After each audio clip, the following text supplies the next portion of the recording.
Ngewe nubwo nari mu rusengero hari ahantu nageze nsa nkutaye inzira bitewe n'ubwadorese nsa nkutaye inzira ngajya nyine njya muri copinage nyine ariko idafite icyerekezo ari byo no muri iki gihe biriho niyo mpamvu navuze ngo mfite experience byo iyo utagize amahitamo meza mu buzima muri fondasiyo y'ubuzima hari ahantu ugera bikanga. Ikintu nabwira abana b'abakobwa cyane ni ukwiha agaciro kuko naba agaciro. Ikindi nababwira nuko Imana ibakunda. Wakwiha agaciro gute ushonje rasi? Kwiha agaciro ushonje reka nkubwize ukuri ni benshi mfitiye ubuhamya. Ntabwo agaciro gaheshwa nuko baguhaye amafaranga wagiye kwiyandarika. Ngiye nshaka kukureba just kubera kwiyubaha kwawe niko gaciro. Iyo wibashye n'abantu barakubaha. Iyo mbese wiha agaciro n'abantu baguha agaciro. So kuguha agaciro ngo ushonje ngo kugira agaciro ushonje birashoboka cyane. Ngiye nshaka guhura nawe bitewe n'uburyo niyubaha bitewe n'uburyo nzi ntabwo uzi ikibazo mfite sinakikubwiye hamwe n'Imana. Ugakora mu mufuka wawe ugambira ati akirye kunywa amata kandi nta kindi kintu nshakaho bitewe n'agaciro ngiye nihaye. Ikindi nababwira nukumenya ko ari abagaciro ko nabo bagomba guhatana mu buzima bwabo bwa buri munsi ntibemere kugira ngo wende igitsina gabo kibakurure bitewe n'aya mafaranga bashaka. Bafite ubushobozi muri bo bw'uko bakora nabo bakibeshaho.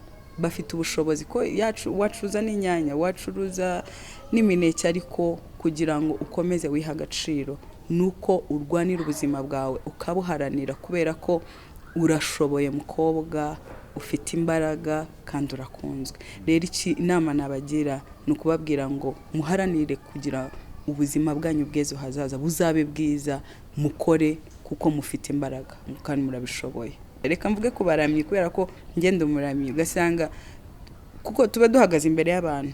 So hari imyambari aho kugira ngo umuhuze n'Imana ahubwo ugashaka kujya umuhuze nawe akaba ari watindaho kugira ngo arebe Imana bitewe n'ikintu nambaye. So tugomba kumenya abana b'abakobwa mu rusengero twiyubahe nyine twiyubahishe duheshe Imana icyubahiro bitewe n'imyambarire yacu kuko hano hanze hari ibintu byinshi bigezweho.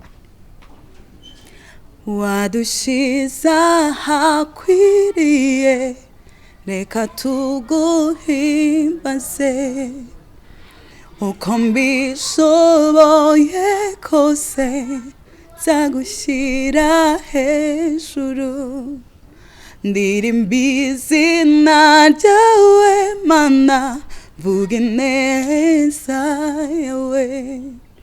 Wadushiza hakwiriye reka tuguhimbaze uko mbishoboye kose nzagushyira hejuru ndirimba izina ryawe Mana mvuga ineza yawe.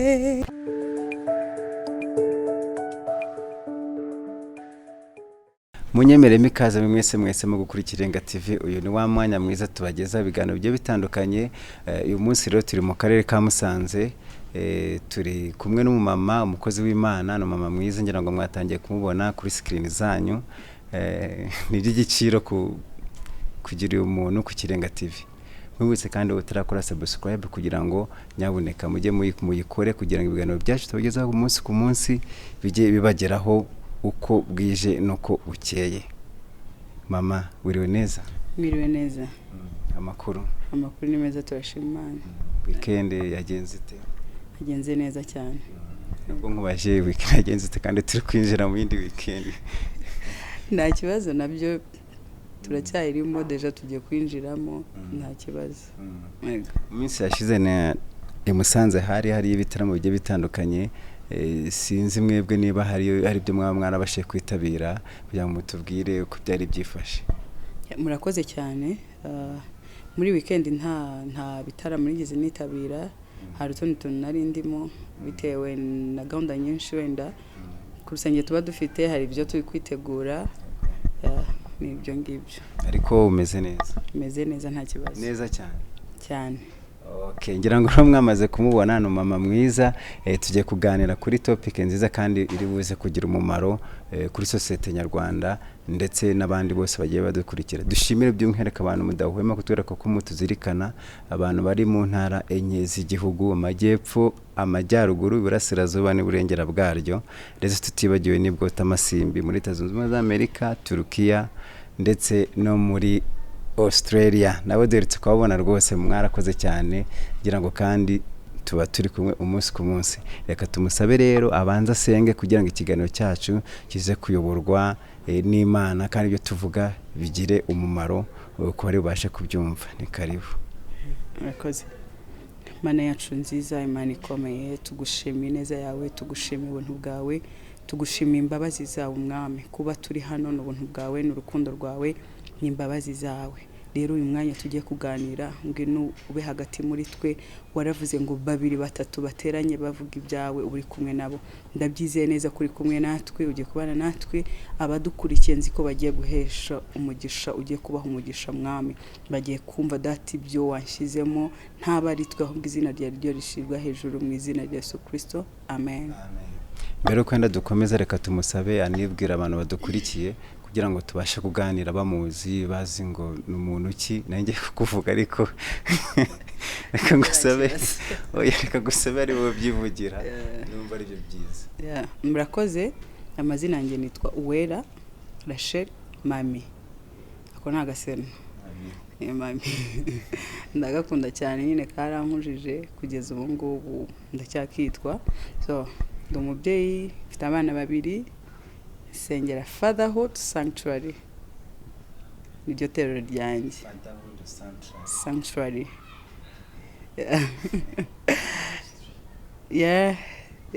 Niho nteranira nibyo. Mukuru afite imyaka ingahe? Mukuru afite imyaka 9, umuhungu, umuto afite imyaka 4 na n'umukobwa. Yego, mbako nkujije.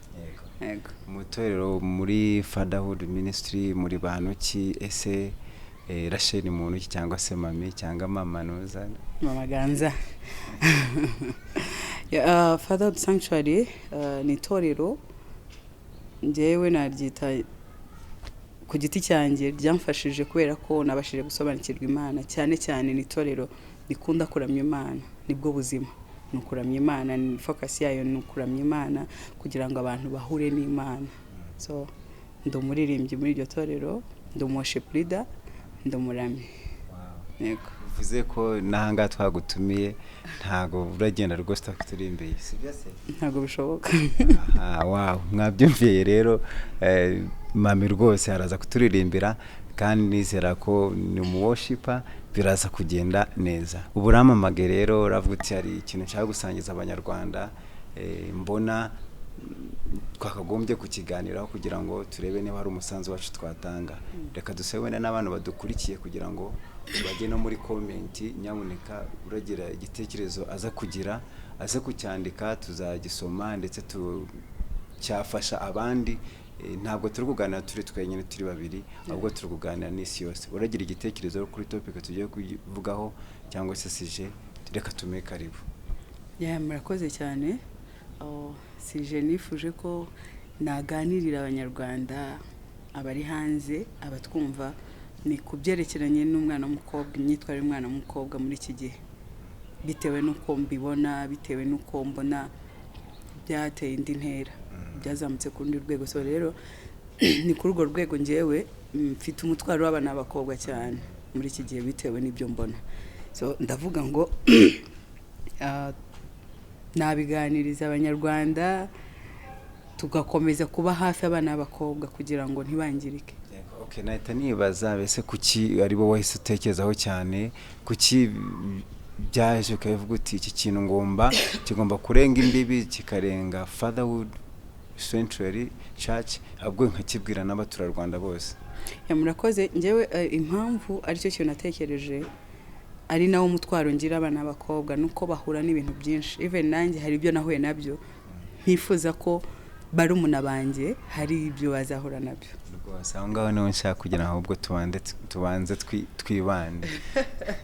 kuko ibibazo haba abari abari cyangwa se abakobwa muri rusange ndetse n'abasore ntekereza ko bibabaho kandi binabangamiye.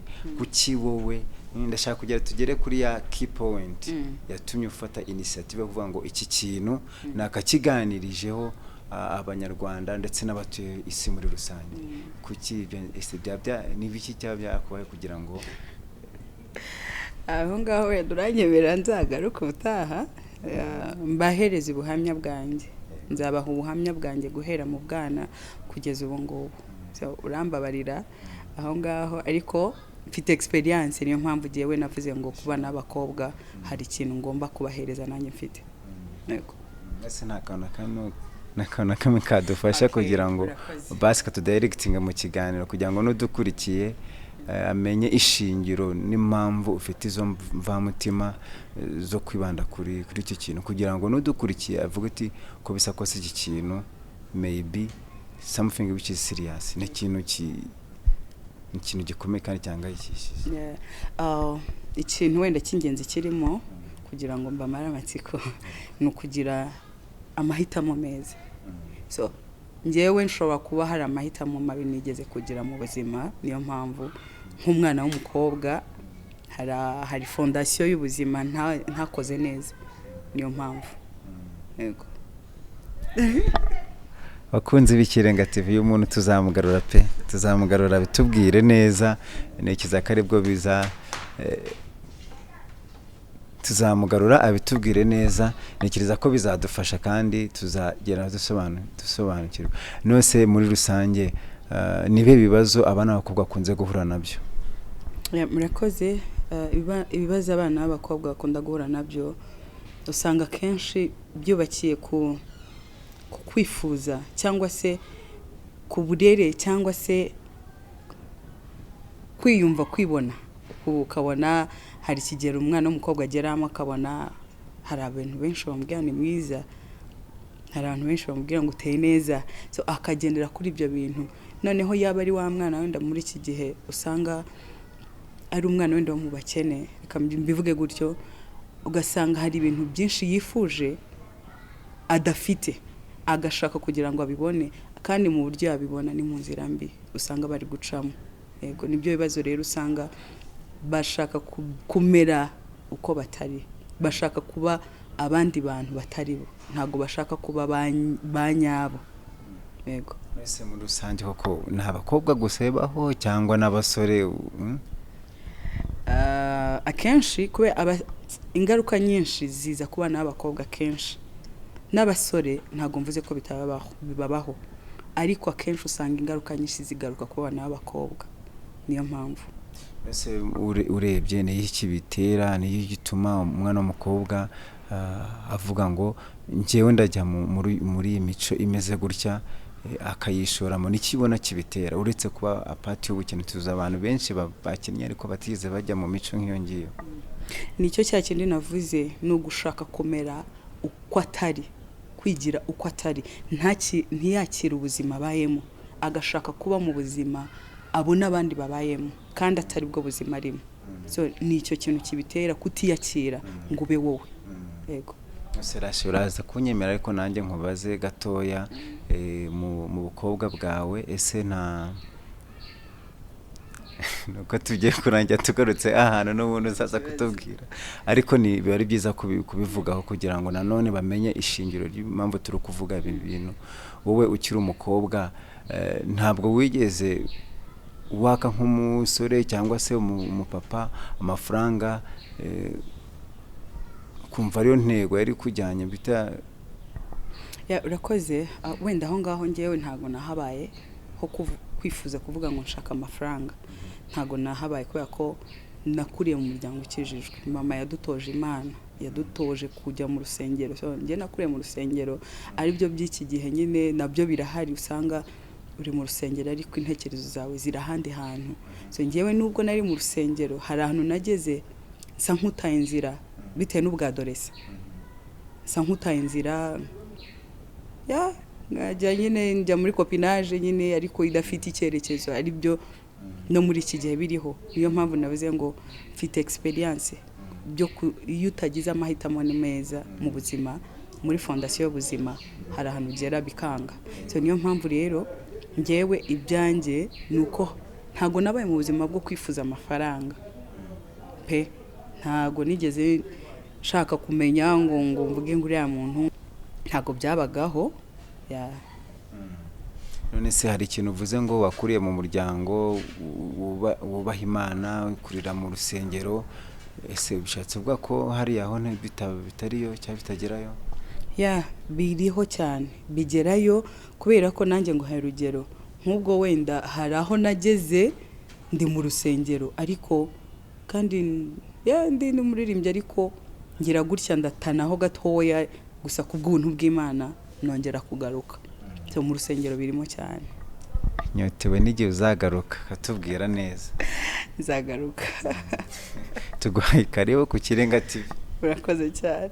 So turimo kuganira rero ku buzima bw'abana b'abakobwa biyandarika cyangwa se bagashaka kwifuza bakitwara uko batari bitewe na situation n'ubuzima babayemo bwa buri munsi, ariko turavuga tuti ntago bikwiriye.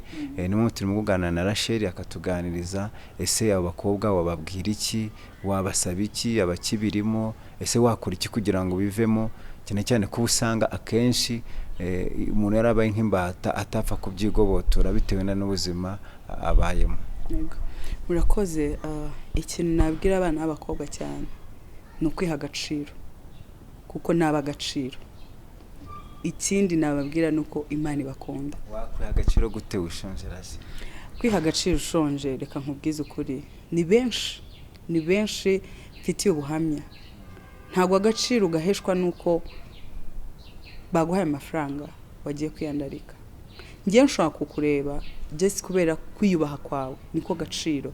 Iyo wibashye n'abantu barakubaha, iyo mbese wiha agaciro n'abantu baguha agaciro. So kuguha agaciro ngo ushonje, ngo kugira agaciro ushonje birashoboka cyane.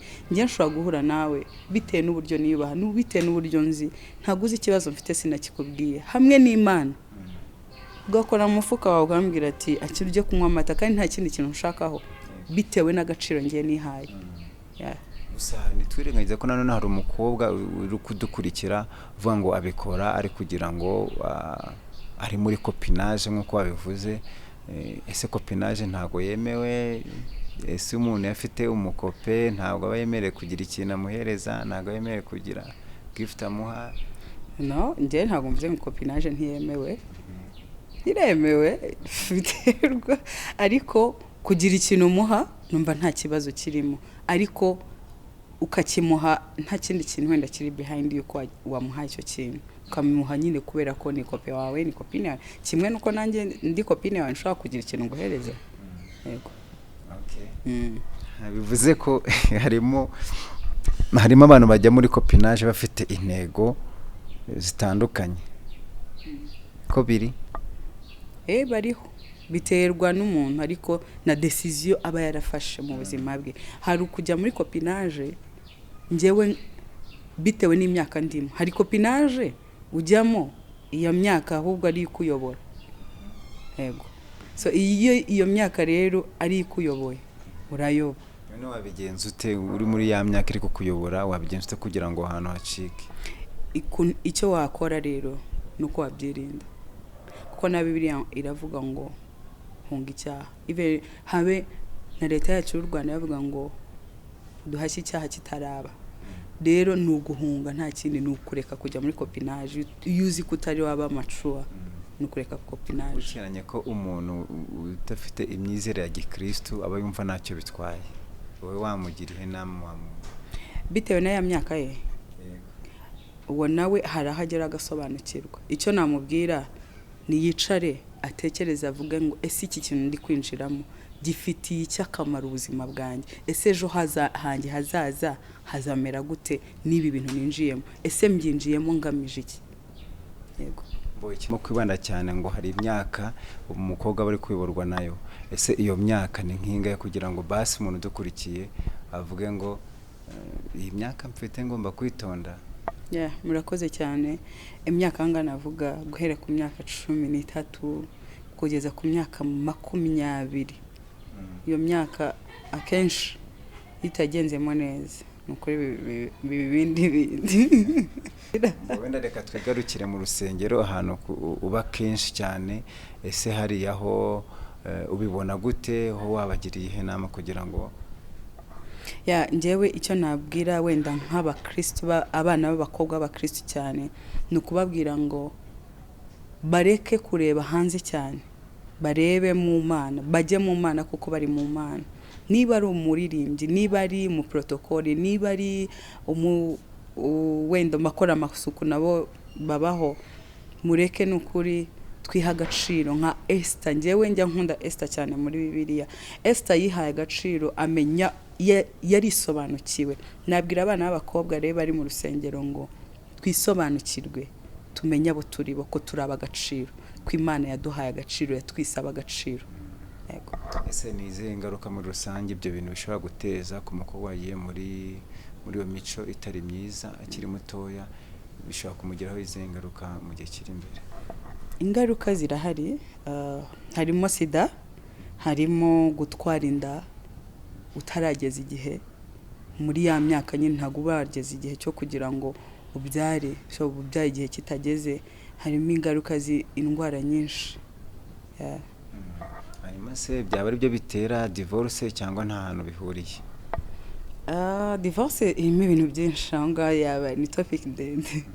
Divorce ntabwo ari icyo kibitera ngo wabyaye ngo ukiri mutoya ngo oya, ntabwo icyo kibitera. Divorce yarimo ibintu byinshi. Okay. Wigeze kutubwira ko uri umuworshiper, tubwira ko uririmbira Imana muri mu itorero rya Fatherhood. Reka tugusabe use nta kuko uragenda nta kintu tuganirije koko. Watubwiye ko ufite umwanya mutoya, ariko umwanya muto reka tubyaza umusaruro, basi tuzagutumira ugaruke, ariko nanone hakize ikintu waduhaye, sibyo se? Murakoze cyane. Nkuko nabivuze, ndi umuramyi muri Fatherhood Gospel Music. Worship team yacu nitwa yitwa, ni naho nkorera cyane umurimo wo kuramya Imana. Nta kibazo nshobora kuririmbaho hanyuma mukambohora. Ni karibu. Ariko no kuri aka kaganiro dukoze ni gato cyane pe. Nikiza ko abakunzi bacu bari buze kutubaza impamvu uyu muntu ufite ibitekerezo byiza gutya, afite impanuro, kubera iki tumuganije igihe gitoya. Ariko ntacyo, reka tumwemerere, turamuhora, ariko ntago nakwemera kumurekura ataturirimbiye, kandi tuzamutumira vuba, ubundi aduhereze ubuhamya, tunaganire dukurikije comment mwagiye muduhereza, topic to extending. Niba na ngombwa tuzazana n'undi muntu tubiganire, cyangwa se tuzane n'undi mwana w'umukobwa bayikora ariko mwana n'umwana w'umukobwa. Yewe ni karibu. Murakoze. Wadushiza hakwiriye, reka tuguhimbaze, uko mbishoboye kose nzagushyira hejuru. Ndirimba izina ryawe Mana, mvuga ineza yawe. Wadushiza hakwiriye, reka tuguhimbaze, uko mbishoboye kose nzagushyira hejuru. Ndirimba izina ryawe Mana, mvuga ineza yawe. Wow, nyemera ngushe mu ijambo pe. Uko ndi kubyumva ntabwo uri umuworshiper gusa. Ntabwo raturangira n'ahani ibihangano bya bibiri tujye kubishaka. Nahangane oya tubwire pe. Murakoze cyane. Nyine ndi umuworshiper cyane. Ndi worship leader. Ntago ndi umuhanzi ku giti cyanjye, ariko mu nzira gato, ariko vuba aha hari YouTube channel ngiye gukoresha cyane. Ubwo iki kintu cyo bagombye guhera. Yani hasherwera n'ubundi. Mu minsi mikeya ndatangira kubashyiraho ibintu byiza cyane. Hari ikintu gusa kiriho ngo tubwira abakunzi bakurikira Ikirenga TV basimbukire. Ubu ngubu nta gihari, ariko ku cyumweru kizaba kiriho. Ku cyumweru? Yego. Okay, ukimara kugisora icyo kintu rero uzakimpereze, ndetse ngisharinga abakunzi b'Ikirenga TV, kuko tuzagishyira muri hasi mu kiganiro bazahita bakibona. Nyabuneka muramva ni umuramyi mwiza ni umubyeyi mwiza, ariko ntabwo reka nongera turi imbere akandi kantu. Numvishe rwose ari umuntu ufite amavuta kandi ari umuntu ufite n'ijwi ryiza, kandi ndizera neza aho muri mwagiye muryoherwa n'ibiganiro byiwe n'impanuro ziwe ndetse n'uburyo aramyamo Imana. Murakoze cyane. Uri mwiza, imbabazi zawe ni nziza, imigambi yawe ni myiza kuri twe. Wanesheje Satani, umunyago ubutware bwose, ukwiriye icyubahiro n'ikuzo. Uri mwiza, n'imbabazi zawe ni nziza, imigambi yawe ni myiza kuri twe.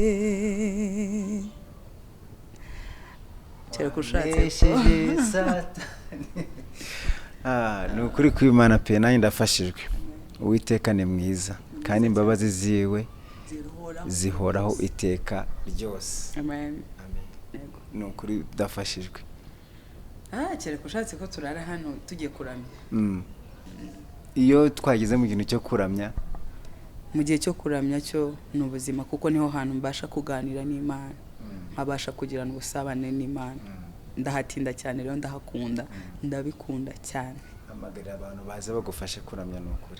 Ni ukuri reka mbabwire, wenda mbonereho mbabwire ku itariki 31 muzaze dufatanye kuramya Imana kuri Fatherhood Sanctuary. Dufite igitaramo cyiza cyo kuramya Imana, nta kindi kintu. Imana ibaha umugisha.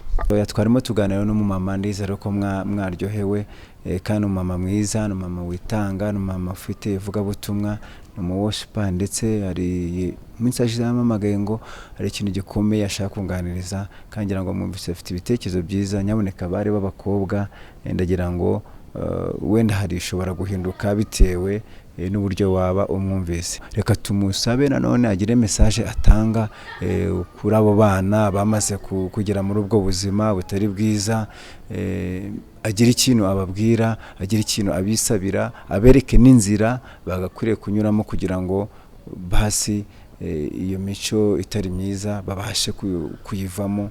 Reka tumuhereze kaze. Murakoze cyane. Ikintu nabwira abana b'abakobwa mu kubabwira icyambere ko ndakijijwe, no kubabwira ko Imana ibakunda kandi bumve ko bakunzwe n'Imana.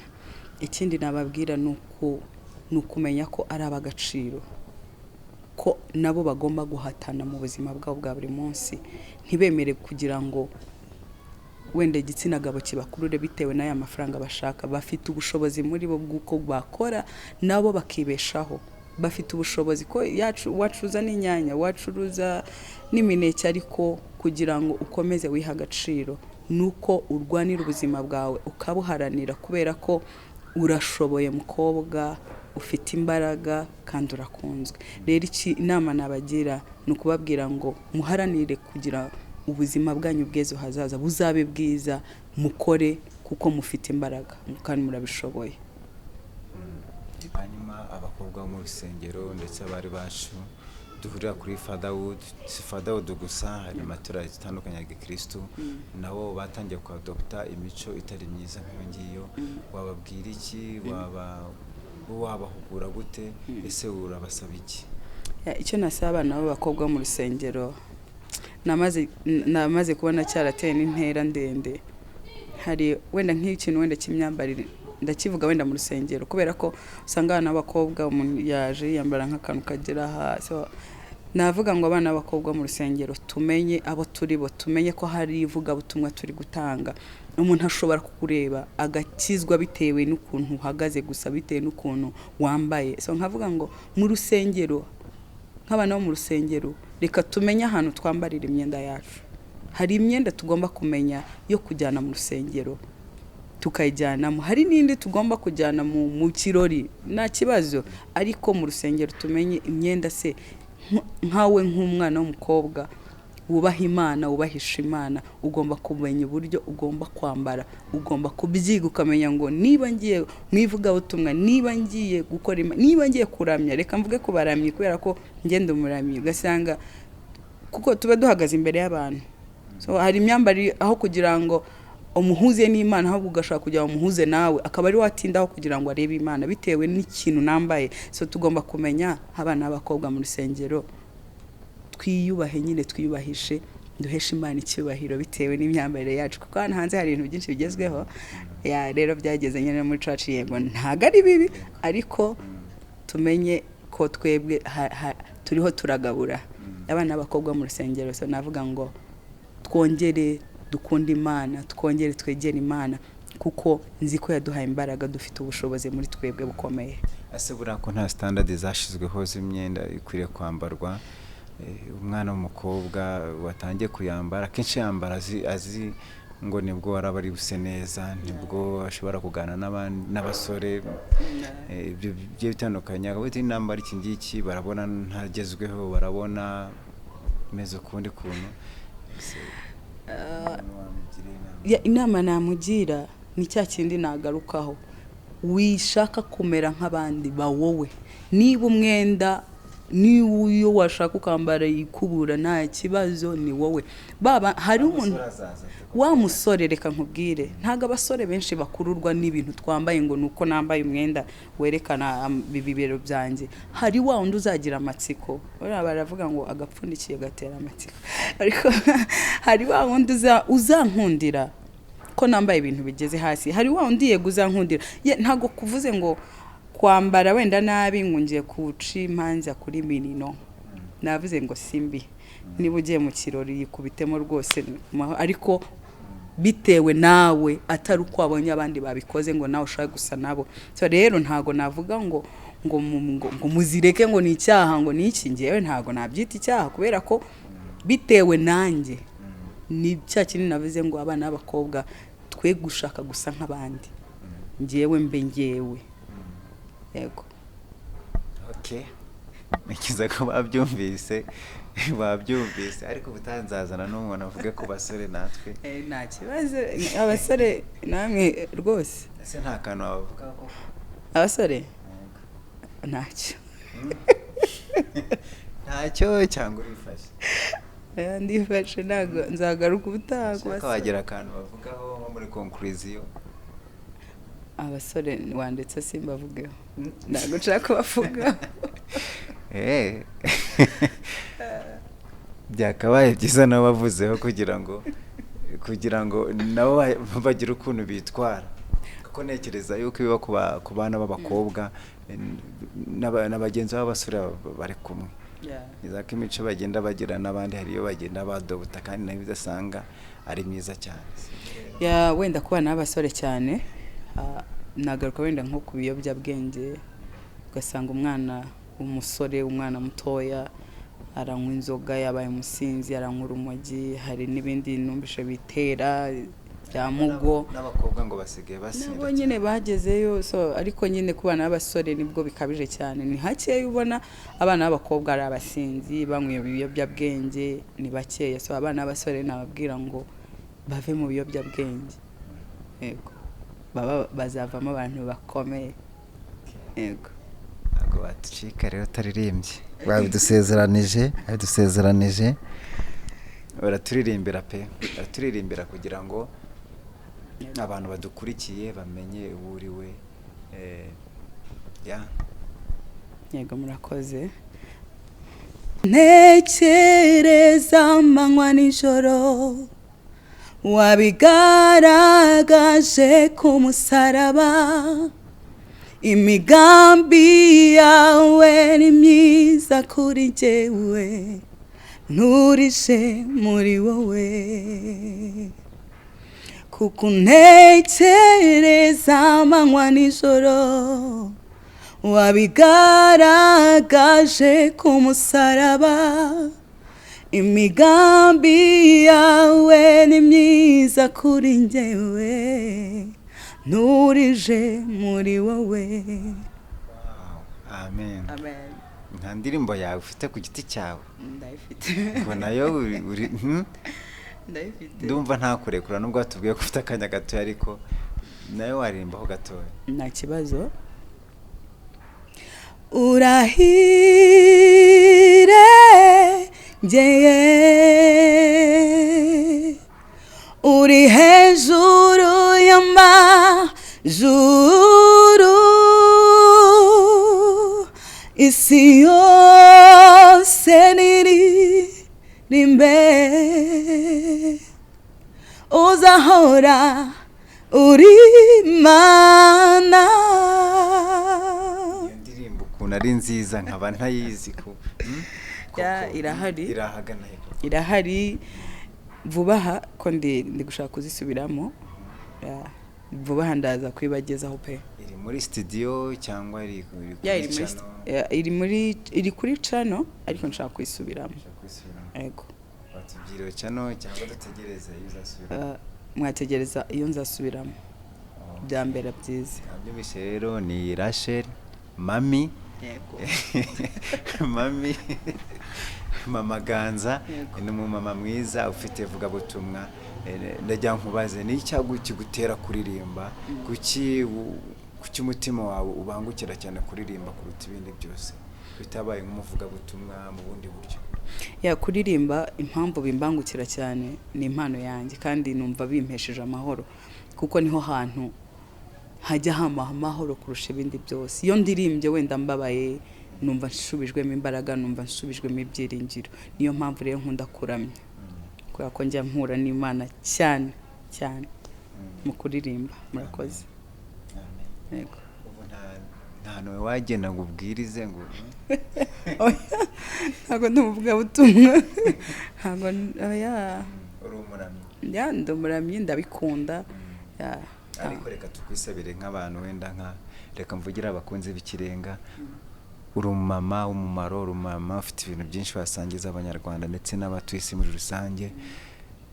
Rwose pe ibyo bihangano tuzaniye Imana kubashishe ibyo muri studio.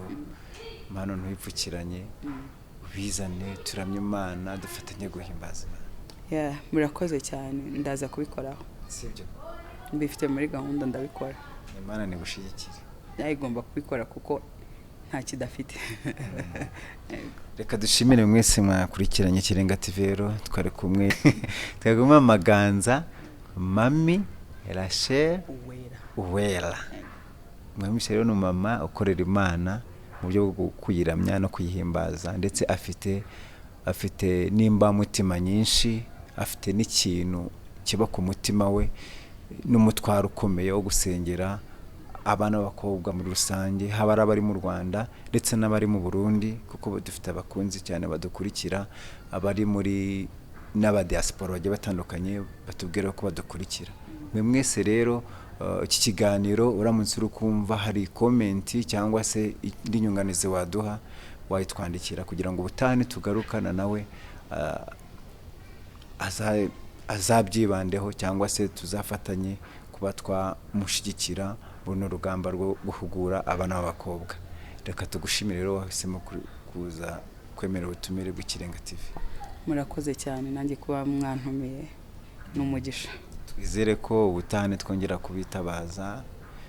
Muri comment nimero kama tubaje tunyaboneka hari ikintu atavuze neza, hari ubuhamya dushaka kumva, hari ibintu dushaka kumva. Twizere ko mutazadutenguha. Ntabwo nzabatenguha, nzaba mpabaye vuba. Murakoze cyane. Yego namwe murakoze.